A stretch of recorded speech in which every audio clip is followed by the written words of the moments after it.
Pemirsa, pungutan terhadap wisatawan asing sebesar Rp150.000 telah resmi diberlakukan sejak 14 Februari 2024 lalu.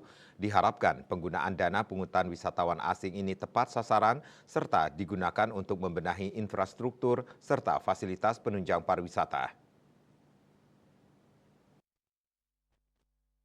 Sebagai daerah pariwisata, Desa Adat Kerobokan yang notabene menjadi desa terbesar di Kabupaten Badung yang terdiri dari 52 banjar menyambut positif kebijakan ini. Pungutan wisatawan asing yang tertuang dalam Perda Nomor 6 Tahun 2023 merupakan angin segar untuk nantinya bisa digunakan sebagai pembenahan infrastruktur dan fasilitas penunjang pariwisata di daerah adat Kerobokan. Menurut Bendesa Adat Kerobokan I Gusti Agung Putu Sutarjo, permasalahan yang terjadi saat ini sejumlah titik pariwisata adalah kemacetan. Oleh sebab itu, pihaknya berharap agar penggunaan dana dari pungutan wisatawan asing ini lebih diprioritaskan untuk membenahi infrastruktur sehingga wisatawan merasa nyaman jika berkunjung ke Kabupaten Badung dan Desa Adat Kerobokan. Jujur saja, kami merasakan di sini terkait dengan infrastruktur, terkait fasilitas penunjang pariwisata yang ada khususnya di 3 kecamatan, Kuta Utara,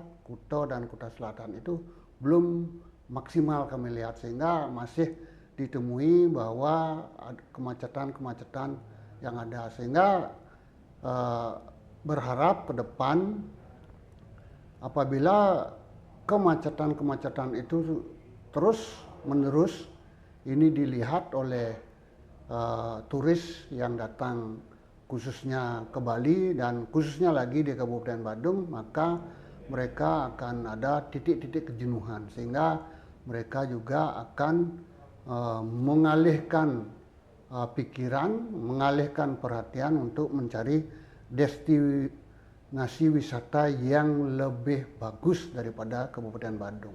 Nah, sehingga kalau memang hal tersebut itu dilakukan, utamakanlah dulu terkait dengan infrastruktur selaku penunjang pariwisata khususnya jalan raya.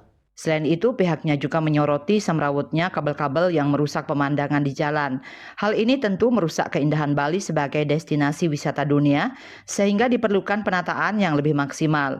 Oleh karena itu, penggunaan dana pungutan ini dapat dioptimalkan juga untuk memperbaiki kabel-kabel yang terkesan kumuh tersebut. Andika, Bali TV.